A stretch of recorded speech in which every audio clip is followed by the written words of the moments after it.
Sinabi ni Hesukristo, "Ako ang ilaw ng mundo at buhay ng alagad ko."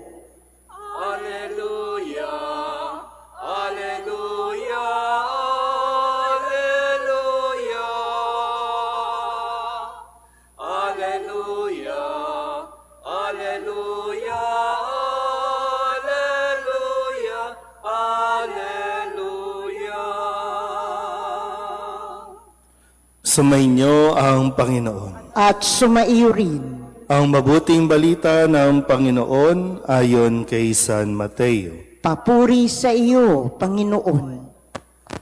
Noong panahong iyon, sinabi ni Jesus sa kanyang mga alagad, "Huwag ninyong ibigay sa aso ang bagay na banal, sapagkat kayo'y babalingan at lalapain nila pagkatapos.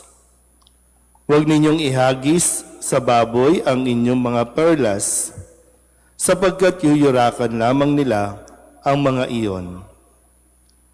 Kaya gawin ninyo ang sa inyong kapwa ang ibig ninyong gawin nila sa inyo. Ito ang kahulugan ng kautusan ni Moises at ng turo ng mga propeta.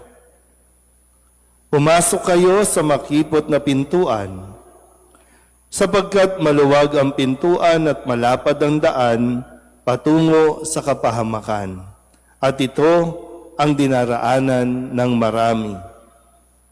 Ngunit makipot ang pintuan at makitid ang daang patungo sa buhay, at kakaunti lang ang nakasusumpong niyon." Ang mabuting balita ng Panginoon. Pinupuri ka namin, Panginoong Hesukristo. Isang magandang umaga po sa inyong lahat. Magandang maga po. Ngayon po ay Martes sa 12 linggo sa karaniwang panahon. Kahapon, nagulat tayo sa balita na 2 minors ang involved sa barilan sa isang eskwelahan at may mga namatay na mga kapwa estudyante nila at marami pa at talagang nakakagulat, hindi lang nakakainis o nakakagigil kasi na bang klaseng mga adult mayroon ngayon. Kasi hindi naman natin ito basta pwedeng isisi doon sa mga minors dahil unang-una ang kailangan nating tanungin, nasaan ang mga magulang, nasaan ang mga guardian para sila ay makapag-isip ng ganitong gawain.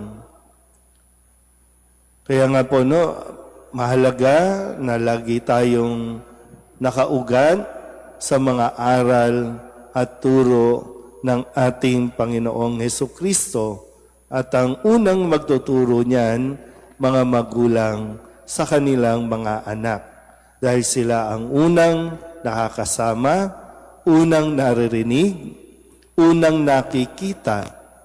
Kaya kung ano ang mga natututunan nila sa karanasan nila sa mismong tahanan, nagre-reflect sa kung paano sila kikilos o kumikilos sa labas ng bahay.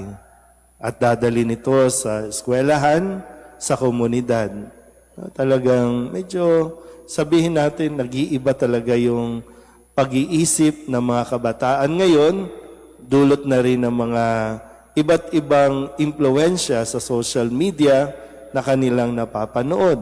Kasi dati talaga, yung basic na dapat ibinibigay sa mga anak, yung makikipaglaro ang magulang, tuturuan paano sumagot ng po at opo ang mga bata ng magulang, kung paano magmano ang mga bata sa nakakatanda, pero nawawala na ang mga ito. Mismong po at opo, wala eh.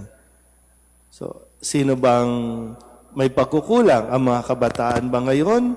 O ang mga dapat at inaasahan na magtuturo ng kagandahang asan? Gusto natin maging masunurin sila, pero ano ang ginagawa natin?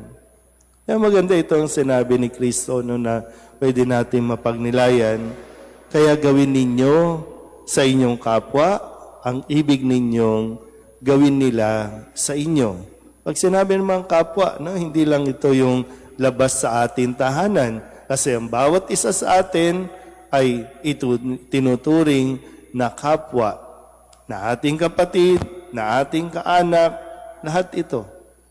Kaya kung gusto natin, igalang tayo, kailangan natin ipakita kung paano gumalang. Mahirap nga lang kasi paano mo tuturuan gumalang kung kayo mismo sa loob ng tahanan, nagmumurahan, nagbubugbugan, nagsisiraan, at puro kasinungalingan ang pinaiiral, tapos magdidiman tayo na dapat igalang, dapat irespeto. May pagkukulang na sa tahanan, tapos, di ba, mga naririnig pa natin sa mga dapat nating tinitingala, ang mga senators, mga congressman, wala din. Sila rin mismo napapanood ng mga bata kung paano mag-away, kung paano magsinungaling, kung paano mag-away-away. Kaya ito ang nagiging resulta, ito ang nagiging consequences no, ng mga pagkilos natin. Sana po, no, hanggat maaga ay maliwanagan nawa tayo sa mga dapat nating gawin nang sa ganun maiwasan na ang ganitong mga trahedya, ang ganitong pananaw ng mga henerasyon. Kasi mawawala tayo sa mundong ito, pero anong klaseng values ang iniiwan natin na ipagpapatuloy naman nila sa mga susunod ding henerasyon. Amen?